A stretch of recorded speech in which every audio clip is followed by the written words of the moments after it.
Diversion रास्ता उपरे चली आंठुए पानी लोके हंतसंत पोल निर्माण चली जनसाधारण जीवा आसवा निकट में अस्थायी डायवर्सन रास्ता तैयारी करा जायछि। हेले असराए वर्षारे एई अस्थायी रास्ता उपरे बहुची वर्तमान आंठिए उच्चर पानी जो चित्र आपण देखुछंती ये होछि से चित्र पानी रे पसी विपद संकुल अवस्था जास करुछंती लोके पानी जमी थिबारु छोट बड़ दुर्घटना घटुवा मध्ये अभियोग करिसंती अंचलवासी। एभली दृश्य देखिबाक मिलिछि खोर्धा जिला बाणपुर ब्लॉक आयतपुर पंचायत रे। ए रास्ताटी बाणपुर ठारू आयतपुर और गंभारीमुंडा रास्ता को संजोग करुछि। रास्ता रे थिबा विभिन्न पोल गुड़िकर उन्नतीकरण दीर्घ दिन धरी जनसाधारण दाबी करि आसुथिले। हेले अस्थायी डायवर्सन जोगु रास्ता रे पानी जमी रहिछि। एई रास्ता उपरे प्राय 4 खंड पंचायतवासी निर्भर करि आसुछंती। रास्तार एभली शोचनीय अवस्था होइतिबारु जानवाहन चलाचल रे बाधा उपुजुछि।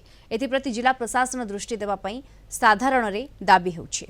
डर तो बहुत लागुछि जिबा कथा न किंतु इमरजेंसी काम अछि नगले नचले सेथिन जाऊ वर्षा दिन तो पानी आसने साप सुबा तो रहिबे साप सुबा भी डर हेले कोन करिया नगले भी नचले जिबाकू बाध्य। आगे एमती असुविधा हल जानि पानी केते अछि कोन अछि असुविधा सेही भीतर नै कि मोटरसाइकिल जाऊ जाऊ असुविधा माने केते खाल अछि केते दीप अछि मु जानिनी पानी आउरी अधिक चालुला।